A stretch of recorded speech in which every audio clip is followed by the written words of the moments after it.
Hello guys, कैसे हैं आप सब। आप सभी का एक्सपर्ट ओपिनियन यूट्यूब चैनल में स्वागत है। आज हम डिस्कस करेंगे सीडीपी एंड पेडागोजी, जो सभी टेट्स एंड कॉम्पिटिटिव एग्ज़ाम के लिए यूज़फुल है।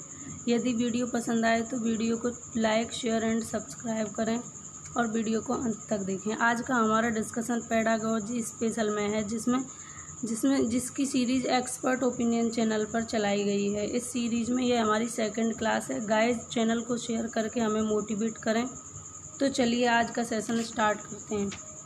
आज के इस सेशन में आपको प्रत्येक क्वेश्चन के लिए 5 सेकंड का टाइम दिया जाएगा, जिसमें आपको अपने माइंड में, अपने मन में क्वेश्चन का आंसर सेट करके रखना है। उसके बाद में जब वीडियो ख़त्म हो जाएगी, उसके बाद आपको अपना स्कोर बता के जाना। फ्रेंड्स, चलिए स्टार्ट करते हैं आज का सेशन। क्वेश्चन नंबर फर्स्ट है आपकी स्क्रीन पर। विद्यार्थियों की प्रशंसा की जानी चाहिए। ऑप्शन ए एकांत में, ऑप्शन बी अलग से, ऑप्शन सी लोगों के बीच में, ऑप्शन डी व्यक्तिगत रूप से। तो फ्रेंड्स, आप इसका आंसर सोचिए।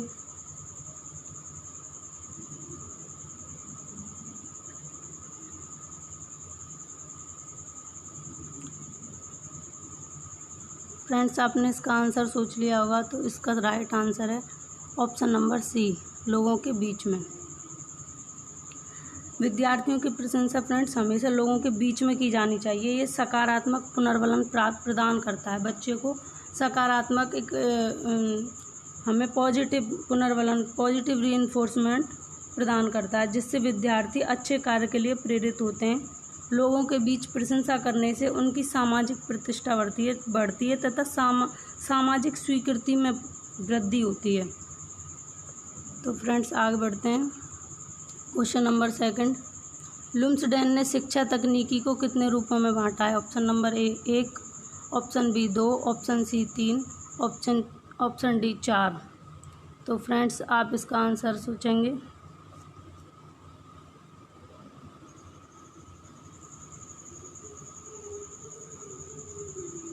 फ्रेंड्स, इसका राइट आंसर होगा ऑप्शन नंबर सी 3।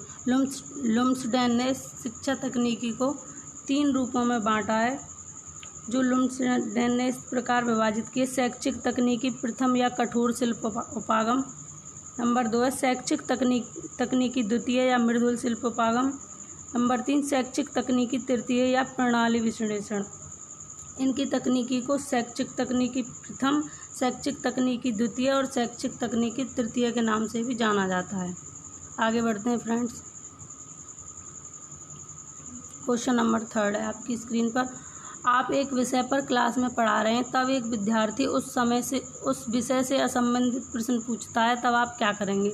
यदि कोई शिक्षक है, वो क्लास में पढ़ा रहे हैं और उसी दौरान कोई विद्यार्थी ऐसा है जो जिस विषय को आप पढ़ा रहे हो उससे असंबंधित, उससे हटकर कोई क्वेश्चन पूछता है, तो आप क्या करेंगे। ऑप्शन ए, आप वह असंबंधित प्रश्न पूछने की अनुमति देंगे। ऑप्शन बी, आप वह असंबंधित प्रश्न पूछने की अनुमति नहीं देंगे। ऑप्शन सी, आप उसे अनुशासनहीनता मानकर उसे दंड देंगे। ऑप्शन डी, कक्षा के बाद उस प्रश्न का उत्तर देंगे। तो फ्रेंड्स, इस क्वेश्चन का राइट आंसर है ऑप्शन नंबर डी, आप कक्षा के बाद उस प्रश्न का उत्तर देंगे। क्योंकि यदि विद्यार्थी विषय से असंबंधित प्रश्न पूछता है, तो क्लास के बाद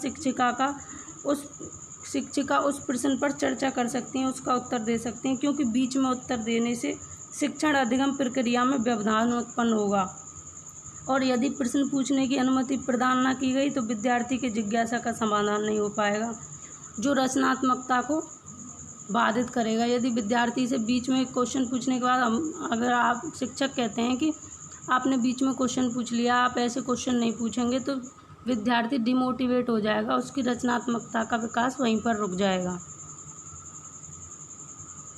ऑप्शन नंबर 4 है आपकी स्क्रीन पर। एक शिक्षक विद्यार्थियों का हौसला इस तरह बढ़ा सकता है।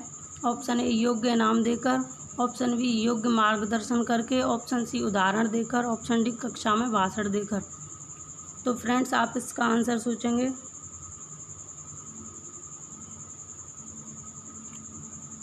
फ्रेंड्स, इसका राइट आंसर होगा ऑप्शन नंबर 1, योग्य इनाम देकर। यदि कोई शिक्षक है और विद्यार्थियों को पढ़ा रहा है, तो वो उनका हौसला अफजाई कर सकते हैं। किस प्रकार की, उनको उनकी योग्यता के अनुसार उनको इनाम देकर पुरस्कार सकारात्मक प्रेरक होता है। यदि बच्चे को, विद्यार्थी को कोई पुरस्कार दिया जा रहा है तो उससे वो उसमें पॉजिटिव एनर्जी आती है। पुरस्कार का उद्देश्य व्यक्ति को सुखद तथा आनंददायी परिस्थितियों की अनुभूति कराना है। यदि शिक्षक के द्वारा कोई पुरस्कार दिया जाएगा तो बच्चा सुखद और आनंददायक महसूस करेगा, जिससे व्यक्ति वांछित व्यवहारों को पुनः करके आनंददायक भावना को महसूस करता है।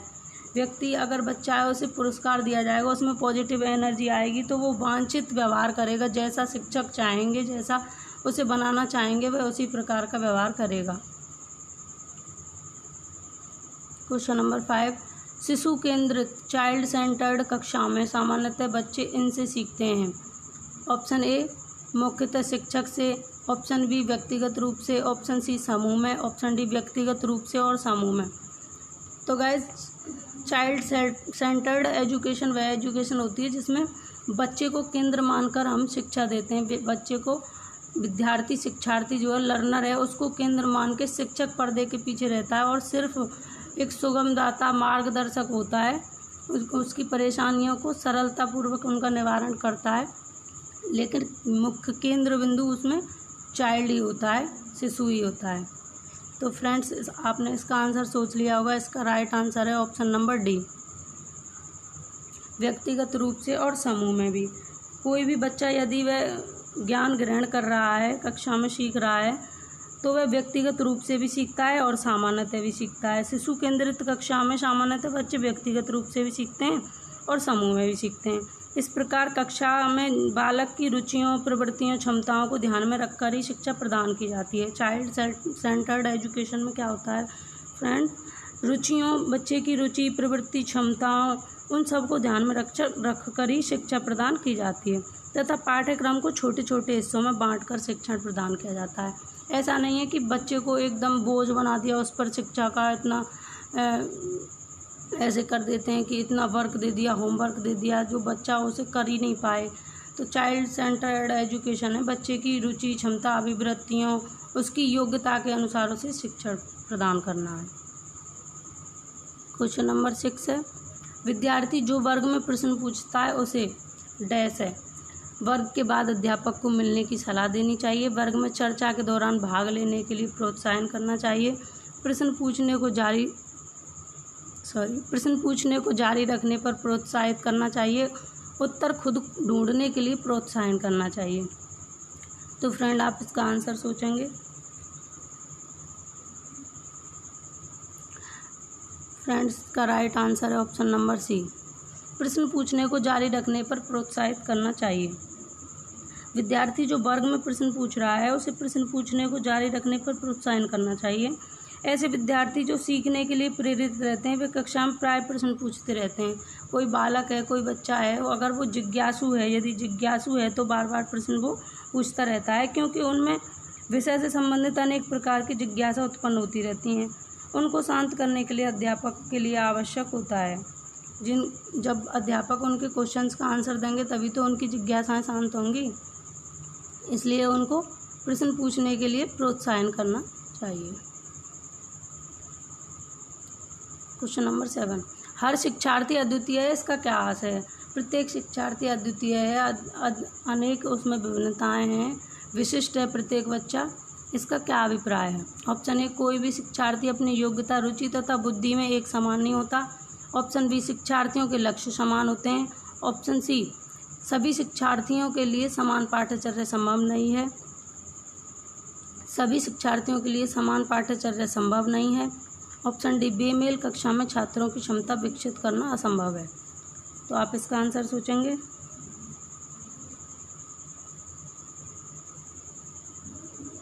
इसका राइट आंसर है ऑप्शन नंबर ए, कोई भी शिक्षार्थी अपनी योग्यता, रुचि तथा बुद्धि में एक समान नहीं होते। अर्थात सभी विद्यार्थियों में, सभी बालकों में, सभी बच्चों में शैक्षिक विभिन्नताएं पाई जाती हैं, वैयक्तिक विभिन्नताएं पाई जाती हैं। कोई धीमी गति से सीखता है, कोई तेज़ गति से सीखता है, कोई बच्चा थोड़ा मानसिक उसमें मंदता हो सकती है, कोई में विशिष्टता हो सकती है, कोई प्रतिभाशाली हो सकता है। हर शिक्षार्थी अद्वितीय होता है। इसका मतलब यह है कि कोई शिक्षार्थी अपनी रुचि, योग्यता, बुद्धि में एक समान नहीं होता है। प्रत्येक विद्यार्थी एक दूसरे से भिन्न होते हैं। यह भिन्नता ही किसी जो शिक्षार्थियों में यह भिन्नता पाई जाती है, यह भिन्नता ही किसी विद्यार्थी की विशेषता होती है, जो न केवल कक्षा में बल्कि समाज में भी उसे महत्वपूर्ण स्थान देती है। जैसे कोई बालक है, अगर उसका वो पढ़ाई में अच्छा नहीं है, हो सकता है वो किसी और फील्ड में अच्छा हो, वो गेम्स में अच्छा गेन कर लेता हो, या फिर वो और भी अलग अलग डिपार्टमेंट हैं, उन सब में वो अच्छा अलग अलग गेम करता हो, कोई स्पीच देने में अच्छा हो, कोई एंकरिंग करने में अच्छा हो। तो प्रत्येक विद्यार्थी अद्वितीय होता है। नेक्स्ट क्वेश्चन नंबर 8, डैश को विप्रेरित शिक्षण का चिन्ह माना जाता है। ऑप्शन ए कक्षा में अधिकतम उपस्थिति, ऑप्शन बी शिक्षक द्वारा प्रदत्त उपचारात्मक कार्य, ऑप्शन सी छात्रों द्वारा प्रश्न पूछे जाना, ऑप्शन डी कक्षा में नीरसता। आप इसका आंसर सोचेंगे।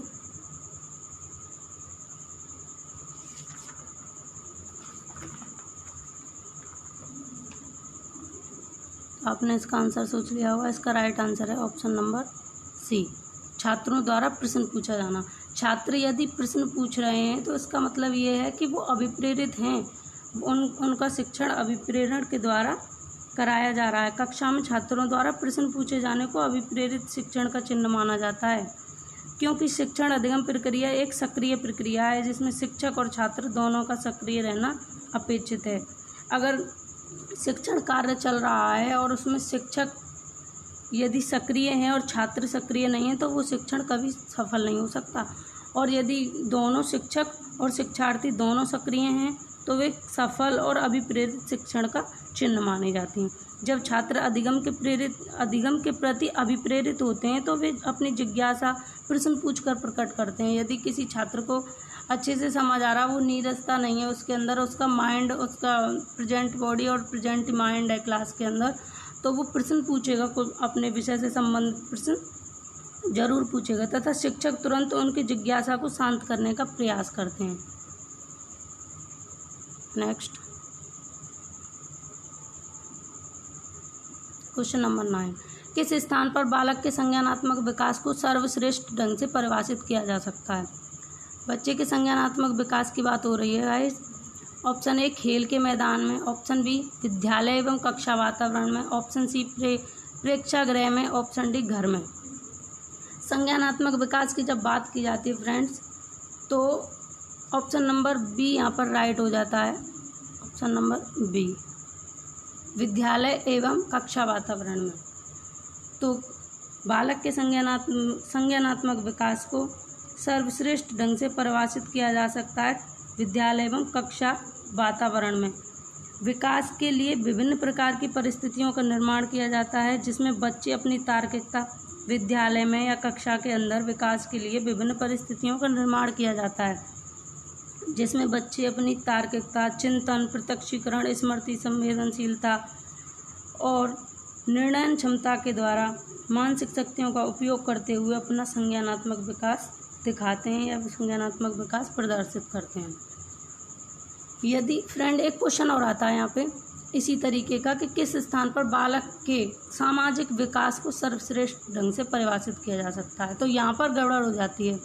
यहाँ पर क्या होता है कि हम लोग मिस्टेक क्या कर देते हैं कि यहाँ पर भी विद्यालय एवं कक्षा का वातावरण कर देते हैं, लेकिन जब संज्ञानात्मक विकास की बात होगी तो विद्यालय एवं कक्षा का वातावरण होगा, और यदि सामाजिक विकास की बात होगी तो यहीं पर ऑप्शन नंबर ए इसका राइट आंसर हो जाता, खेल के मैदान में। क्योंकि बच्चे का सामाजिक विकास जो होता है वो समूह में होता है, और बच्चे समूह में हमेशा मिलकर एक साथ खेलते हैं, नए नए कौशल सीखते हैं, समायोजन सीखते हैं, एक दूसरे से पारस्परिक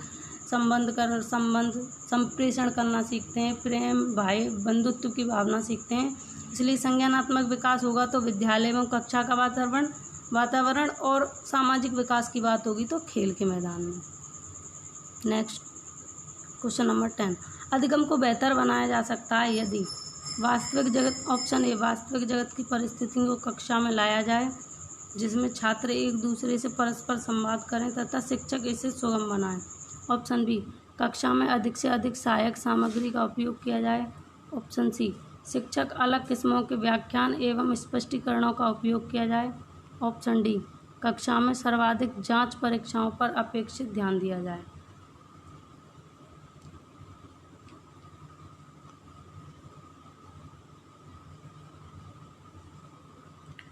इसका राइट आंसर होगा ऑप्शन नंबर ए। वास्तविक जगत की परिस्थितियों को कक्षा में लाया जाए जिसमें छात्र एक दूसरे से परस्पर संवाद करें तथा शिक्षक इसे सुगम बनाए।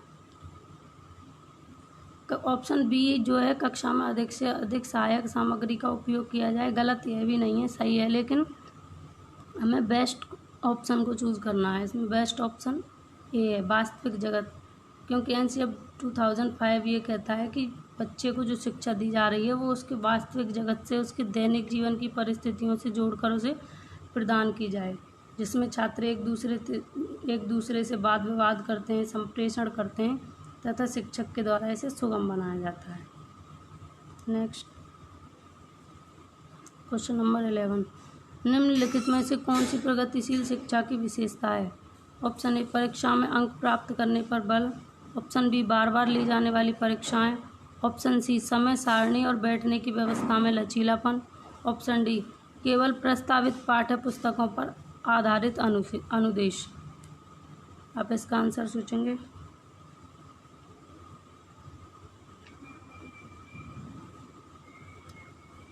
तो फ्रेंड्स, इसका राइट आंसर है ऑप्शन नंबर सी, समय सारणी और बैठने की व्यवस्था में लचीलापन। ये ऑप्शन पॉजिटिव है, कहीं तक क्या सही है। समय सारणी और बैठने की व्यवस्था में लचीलापन होना ज़रूरी है। प्रगतिशील शिक्षा में ऐसा होता है जिसका एकमात्र उद्देश्य बालक की शक्तियों का विकास करना होता है। जो बालक में आंतरिक शक्तियाँ होती हैं, अंतर्निहित शक्तियाँ होती हैं, जन्मजात शक्तियाँ होती हैं, उन सभी शक्तियों का विकास करना है। व्यक्तिगत विभिन्नता के अनुरूप शिक्षण प्रक्रिया में भी अंतर रखकर इस उद्देश्य को पूरा किया जा सकता है। व्यक्तिगत विभिन्नता जो प्रत्येक बच्चे में पाई जाती हैं, उनमें अंतर रखकर भी इस उद्देश्य को पूरा किया जा सकता है। प्रगतिशील शिक्षा की निम्नलिखित विशेषताएं और भी हैं जो मैं आपको बता रही हूँ। समय सारणी और बैठने की व्यवस्था में लचीलापन, जो इस ऑप्शन में आ गया है। एक विशेषता, व्यक्तिगत योग्यताओं एवं क्षमताओं पर ध्यान रखना। व्यक्तिगत उसकी क्या योग्यताएं, बालक की क्या क्षमताएं, उनको भी ध्यान में रखा जाए, प्रगतिशील शिक्षा के अंतर्गत आता है। कक्षा में जनतांत्रिक वातावरण का निर्माण, प्रत्येक बच्चे को समान तरीके से देखा जाए। कोई आर्थिक स्थिति से कमज़ोर है तो उसके साथ भेदभाव ना किया जाए। कोई जाति, रंग, रूप, वर्ण आदि के आधार पर यदि भिन्न है तो उसके साथ कोई भेदभाव ना किया जाए। जनतांत्रिक वातावरण का निर्माण किया जाए। चाइल्ड सेंटर्ड एजुकेशन का पालन किया जाए। बाल केंद्रित शिक्षा पर आधारित होकर अधिगम शिक्षण कराया जाए। नेक्स्ट क्वेश्चन नंबर 12, शिक्षण से अधिगम पर बल देने वाला परिवर्तन हो सकता है। शिक्षण से अधिगम पर बल देने वाला परिवर्तन हो सकता है। ऑप्शन ए, रटने को प्रोत्साहित करके, ये तो बिल्कुल नहीं हो सकता। ऑप्शन बी, अग्र शिक्षण की तकनीक अपनाकर। ऑप्शन सी, परीक्षा परिणामों पर केंद्रित होकर, बिल्कुल नहीं। ऑप्शन डी, बाल केंद्रित शिक्षा पद्धति अपनाकर। तो आप इसका आंसर सोचेंगे। इसका राइट आंसर होगा ऑप्शन नंबर डी, बाल केंद्रित। गाइस, जहाँ पर भी आपको चाइल्ड सेंटर्ड एजुकेशन दिखे, बाल केंद्रित शिक्षा दिखे, तो वहाँ पर उसके 99.9% या 100% चांस होते हैं सही होने के, क्योंकि एनसीईआरटी 2005 इस पर सबसे ज़्यादा बल देता है कि जो शिक्षण प्रक्रिया है वो बाल केंद्रित होनी चाहिए। सीटेट, यूपीटेट, इन सब में इस तरीके के क्वेश्चन बार बार पूछे जाते हैं। ये क्वेश्चन 1 नंबर दिला सकता है आपको, आप इसको ध्यान में रखें। शिक्षण अधिगम पर बल देने वाला परिवर्तन बाल केंद्रित शिक्षा पद्धति को अपनाकर हो सकता है। इसका मतलब ये होता है, इसका अभिप्राय ये होता है कि बाल केंद्रित शिक्षा पद्धति में बच्चे के अधिगम पर बल दिया जाता है, बच्चे का जो अधिगम है उस पर बल दिया जाता है, जबकि अधिकारवादी शिक्षा पद्धति में शिक्षक और शिक्षण पर बल दिया जाता है। जो अधिकारवादी शिक्षा पद्धति है उसमें शिक्षक पर अधिक बल दिया जाता है, शिक्षक और शिक्षण पर, जबकि शिक्षण अधिगम जो प्रगतिशील शिक्षण है, शिक्षण अधिगम पर जो बल दिया जाता है उसमें बाल केंद्रित शिक्षा पद्धति को अपनाकर बल दिया जाता है। नेक्स्ट विवेचनात्मक शिक्षा शास्त्र का यह दृढ़ विश्वास है कि ऑप्शन ए, बच्चे स्कूल से बाहर क्या सीखते हैं यह अप्रासंगिक है। ऑप्शन बी, शिक्षार्थियों के अनुभव और प्रशिक्षण महत्वपूर्ण होते हैं। एक शिक्षक को हमेशा कक्षा का नेतृत्व करना चाहिए। ऑप्शन डी, शिक्षार्थियों को स्वतंत्र रूप से तर्कना नहीं करनी चाहिए। आप इसका आंसर सोचेंगे। इसका राइट आंसर होगा ऑप्शन नंबर बी, शिक्षार्थियों के अनुभव और प्रशिक्षण महत्वपूर्ण होते हैं। जो शिक्षार्थी होते हैं उनके अनुभव जो होते हैं, जो अनुभव वो लेकर आते हैं, जो अनुभव ग्रहण करते हैं, वो महत्वपूर्ण होते हैं। इस शिक्षण शास्त्र में शिक्षार्थी के अनुभव और प्रशिक्षण महत्वपूर्ण होते हैं। विवेचनात्मक शिक्षा शास्त्र का यह दृढ़ विश्वास होता है कि शिक्षार्थियों के अनुभव और प्रशिक्षण महत्वपूर्ण होते हैं। विवेचनात्मक शिक्षा शास्त्र में शिक्षार्थी केवल ऐसे छोटे बच्चे नहीं होते जिनके लिए वयस्कों को कुछ हल ढूंढने होते हैं। शिक्षार्थी केवल वही नहीं होते छोटे बच्चे जिनके लिए शिक्षकों को या वयस्कों को या उनसे बड़ों को कोई हल ढूंढना होता है। वे अपनी परिस्थितियों व ज़रूरतों के सूक्ष्म पर्यवेक्षक होते हैं। वे स्वयं पर्यवेक्षक होते हैं अपनी परिस्थितियों के, अपनी ज़रूरतों के, तथा उन्हें अपनी शिक्षा व भावी अवसरों से संबंधित समस्याओं के हल की प्रक्रिया तथा विमर्श में भाग लेना चाहिए। उनके जो भावी समस्याएं हैं, भावी अवसर हैं, उनसे संबंधित समस्याओं के हल की प्रक्रिया तथा विमर्श में भाग लेना चाहिए। शिक्षार्थी हैं, लर्नर जो होते हैं फ्रेंड्स, वो स्वयं में पर्यवेक्षक होते हैं, एक वैज्ञानिक होते हैं। जीन पियाजे ने भी इस बात को माना है कि शिक्षार्थी बालक स्वयं एक जिज्ञासु प्राणी है, स्वयं एक वैज्ञानिक है। वैज्ञानिक के रूप में माना जो अपनी आवश्यकताओं, अपनी ज़रूरतों को, अपनी परेशानियों का स्वयं हल ढूंढ लेता है। Thanks for watching friends. Video यदि पसंद आया हो तो चैनल को लाइक, शेयर एंड सब्सक्राइब करें, अधिक से अधिक शेयर करें और बेल आइकॉन को प्रेस करें जिससे आने वाली सभी वीडियोज़ की नोटिफिकेशन आपको मिल सके।